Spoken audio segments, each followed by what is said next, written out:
नमः शिवाय। सनातन धर्म की जय हो। नमस्कार दोस्तों। एक बार देवर्षि नारद जी पृथ्वी लोक पर भ्रमण करते हुए देखा कि सभी मनुष्य अपने अपने कर्मों का फल भोगते हुए कुछ लोग बहुत खुश हैं तो कुछ लोग बहुत दुखी हैं।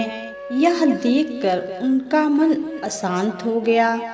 अपने अशांत मन की दुविधा मिटाने के लिए नारद जी देवों के देव महादेव के पास कैलाश पर्वत पर पहुँचे और नारद जी ने शिव जी को प्रणाम करके अपने मन की व्यथा प्रकट की।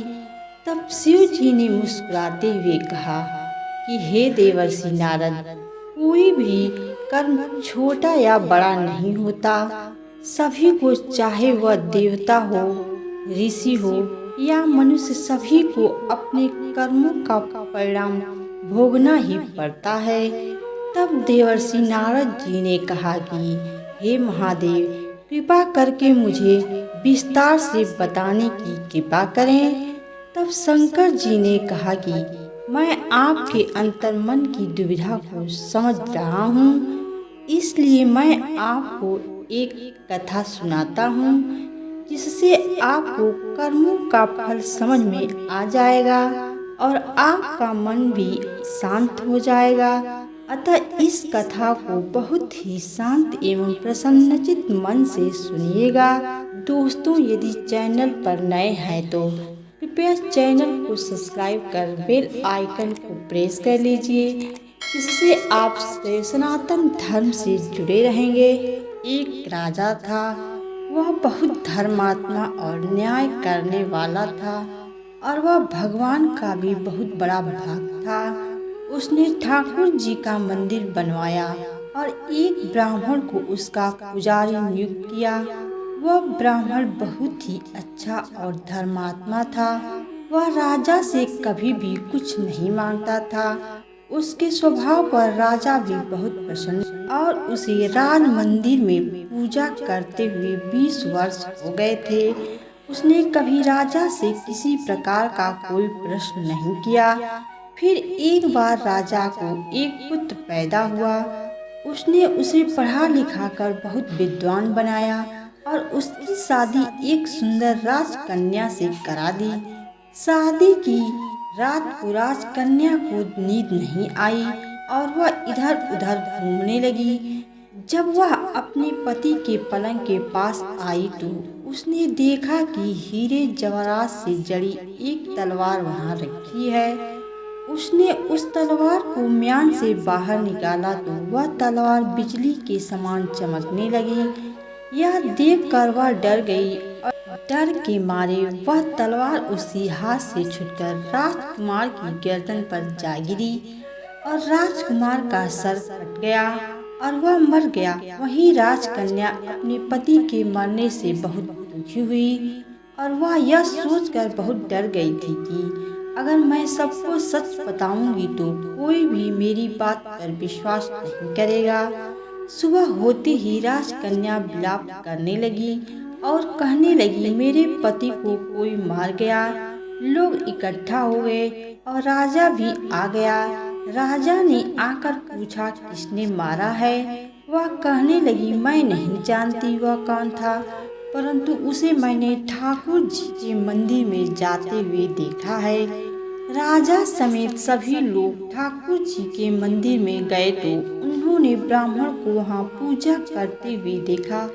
सभी ने उसे पकड़ लिया। ब्राह्मण ने बहुत कहा कि मैंने राजकुमार को नहीं मारा, पर किसी ने उसकी बात नहीं मानी। राजा ने भी बार बार सोचा कि ब्राह्मण निर्दोष हो सकता है, लेकिन सभी के कहने पर राजा ने ब्राह्मण से कहा, मैं तुम्हें प्राण दंड तो नहीं देता, लेकिन जिस हाथ से तुमने मेरे पुत्र को तलवार से मारा है उस हाथ को काटने का आदेश देता हूँ। ऐसा कहकर राजा ने उसका हाथ कटवा दिया और इस पर ब्राह्मण बहुत दुखी हुआ और राजा को अधर्मी मानकर उसका राज्य छोड़कर चला गया। उसने फिर बहुत खोज की कि कोई विद्वान ज्योतिषी मिले तो अपने बिना किसी अपराध हाथ कटने का कारण उनसे पूछूं। फिर उसे काशी में एक विद्वान ज्योतिष मिले। वह ज्योतिष से मिलने उनके घर आ गया तो वह ज्योतिष वहाँ नहीं थे। उनकी पत्नी उनकी आलोचना कर रही थी और उन्हें बहुत भला बुरा कह रही थी। थोड़ी देर में वह ज्योतिषी घर आ गए। उनके घर आने के बाद भी उनकी पत्नी उनका तिरस्कार कर रही थी, पर ज्योतिषी चुप रहे और उन्होंने अपनी स्त्री से कुछ भी नहीं कहा। इसके बाद वह अपनी गद्दी पर जाकर बैठ गए। ब्राह्मण को देखकर ज्योतिषी ने कहा, कहिए ब्राह्मण देवता, आपका कैसे आना हुआ? ब्राह्मण ने कहा, आया तो अपने बारे में कुछ पूछने, लेकिन पहले आप अपना हाल बताइए कि आपकी पत्नी अपनी जुबान से आपका इतना तिरस्कार क्यों करती है? तब ज्योतिषी ने कहा, यह मेरी स्त्री नहीं, मेरा कर्म है। दुनिया में हम जिसे भी देखते हैं, भाई हो, पुत्र, शिष्य, पिता या कोई भी संबंधी, वह सब हमारा अपना ही कर्म है। अपना किया हुआ कोई भी काम शुभ हो या अशुभ हमें भोगना ही पड़ता है। इसलिए मैं अपने कर्मों को खुशी से भोग रहा हूँ। ब्राह्मण ने पूछा, आपने ऐसा क्या कर्म किया था? तो जोशी ने कहा, पूर्व जन्म में मैं एक कौवा था और आज जो मेरी स्त्री है वो एक गधी थी, जिसकी पीठ पर एक फोड़ा हो गया था और फोड़े की पीड़ा से वह बहुत दुखी थी। उस फोड़े में कीड़े पड़ गए थे, जिन्हें खाने के लिए मैं इसके फोड़े पर चोंच मारता था, जिसके कारण इसे असहनीय दर्द होता था। एक बार इसकी पीठ पर चोंच मारते हुए मेरी चोंच इसकी हड्डी में घुस गई और वह दर्द से तड़प उठी। मैंने भी खुद निकालने की बहुत कोशिश की, परंतु वह अटक गई और नहीं निकल सकी। इसने सोचा कि पानी में मैं अपनी चोंच निकाल लूँगा और ऐसा सोचकर इसने गंगा नदी में प्रवेश कर दिया। गंगा का प्रवाह तेज होने के कारण हम दोनों बह गए और बीच में ही मर गए। तब गंगा जी के प्रभाव से यह तो ब्राह्मणी बनी और मैं बहुत बड़ा ज्योतिष बना और आज ये मेरी पत्नी बनी है, जो कुछ दिनों के लिए मुझे अपने मुंह से गाली निकालकर मुझे दुख देगी। लेकिन मैंने चोट इसे दर्द पहुंचाने के लिए नहीं मारी थी, इसलिए इसकी समझ एक दिन ठीक हो जाएगी और अपने पूर्व कर्मों का फल समझकर मैं इसे सहन कर रहा हूँ और मैं इसलिए ही शांत हूँ और उस दिन की प्रतीक्षा कर रहा हूँ जिस दिन इसका स्वभाव अच्छा हो जाएगा। अब आप कहो कि आप यहाँ किस लिए आए हो? ब्राह्मण ने अपना सारा समाचार सुनाया और पूछा, अधर्मी पापी राजा ने मुझ निरपराध का हाथ क्यों कटवाया? जोशी ने कहा, राजा ने आपका हाथ नहीं कटवाया, आपकी कर्म ने ही आपका हाथ कटवाया है।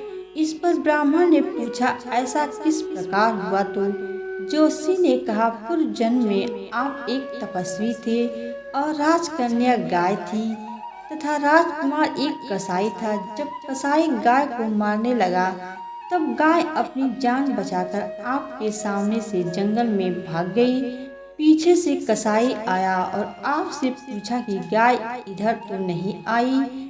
आपने जिस तरफ गाय गई थी उस तरफ अपने हाथ से इशारा किया तो कसाई जाकर उस गाय को मार डाला।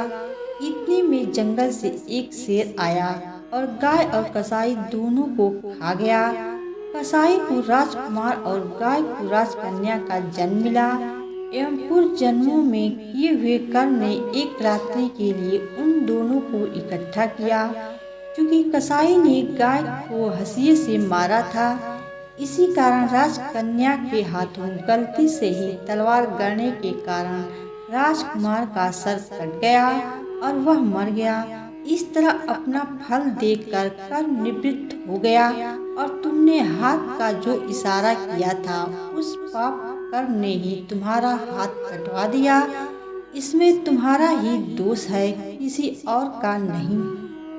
दोस्तों, इस कहानी से हमें यह सीख मिलती है कि कोई भी कर्म छोटा या बड़ा नहीं होता। हमें हमारे कर्मों का परिणाम भुगतना ही पड़ता है। जैसा हमने किया है उसका फल हमें जरूर मिलता है।